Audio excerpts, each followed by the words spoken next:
Hello and welcome to Back to the Boat segment after a long out of the break. And what an action-packed weekend we witnessed in the Cup segment of Single Schools Rugby League. 4 good games and St. Peter's College have been the giant killers. They beat Isipatana's unbeaten run and also they beat Trinity College, who were unbeaten in this year's Single Schools Rugby League. And we'll have a look at few analysis on what went right and what went wrong for few schools. First up, let's have a look at the incident in the St. Peter's versus Trinity College. Great piece of thinking by Anuka Boyga, the dink behind the in-goal area, the chip kick or the grubber kick, and poor execution by St. Peter's players. One player trying to deliberately throw the ball out of the ground, which is not acceptable, could be ended in a penalty, but Stefan Sivaraj, again, he misses the ball. So as a result, Amit Kurutunga of Trinity College just says thank you very much. So again, decision making, coming into that vital decision, going into the television match official, Vimal Pereira on that game. So technology coming into play in that game. It was a good decision at the end of that move by referee ThePapare. Now the other incident in the same game, this perhaps could be a controversial decision for some.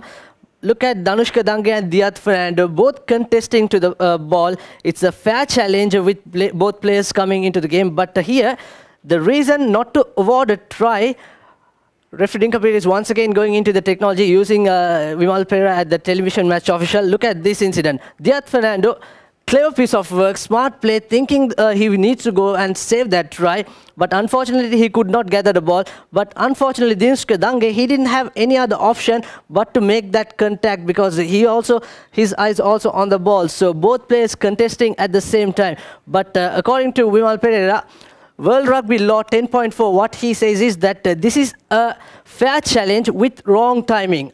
But no pulling down. It's a fair challenge, but wrong timing. Diyat Fernando went first, then Dange came in. As a result, you have to concede a penalty. You have to award a penalty for St. Peter's College because player safety comes first. Diyat Fernando is in the air, but I don't think Trinity perhaps will agree for this decision, and they have to blame themselves only because 22 knock-ons in that game.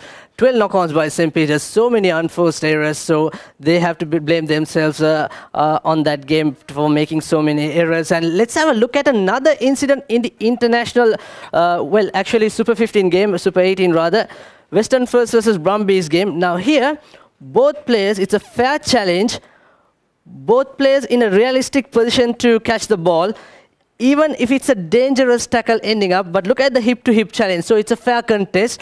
Even if the one player falls dangerously, but the play should continue. That's what the decision comes here. Look at the referee's hand, play on. So both players contesting, both players going in a realistic time to contest the ball. So there's nothing wrong. But if you look at the previous incident where St. Peter's, Dange and Diyat Fernando involving, they are just going ahead of Dange on that occasion. He's saving that St. Peter's from Trinity scoring that try. And the other incident between Wesley College versus St. Joseph's College. Now look at Gemunu Chethiya. He's a very good runner, very fast centre.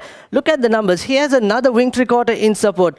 He should have passed, and look at the meters, how much meters this wing three-quarter could have gained. And then he should have support. Instead, he's going into contact in this game. So they are missing the territorial advantage. He was got tackled and ball is almost lost on that occasion. And another incident, look at this here. Now this time he sends the ball out wide. And again, it's another 2-on-1 situation. Just draw the man and pass. You could have scored another try. So again, it's St. Joseph's to blame themselves. They are playing well, but again, execution matters for their three quarters. That's what missing from St. Joseph's College. So we'll have a look at a clear and a great example by Isipatana College, how they score those tries. Look at this against Zaira College. Good hands coming from the first receiver and hands coming in. Look at the supportive numbers. Look at the understanding. This is what St. Joseph should have done on that game. They instead, they just could not execution. A bit of selfish play by Gemunu Chethiya also coming in. Also, look at this incident. When the first receiver gets the ball, they have option out wide. There is a first up, and instead Randy Silva, he can run and he can also use an inside pass if they want, because gaps will be open up in the Zaira defense. If we can have a look at this. Randy Silva, again, Chamod Fernando, how he made that break in within 3 men. Great offload coming in. Isipatana winger scoring that try. So St. Joseph should learn how Isipatana do that. It's simple, basic. Just draw, pass, and then support. You can score plenty of tries, but we didn't see that happening in the Wesley game for them. So that's all for the Back to the Board segment, and we'll see you next week.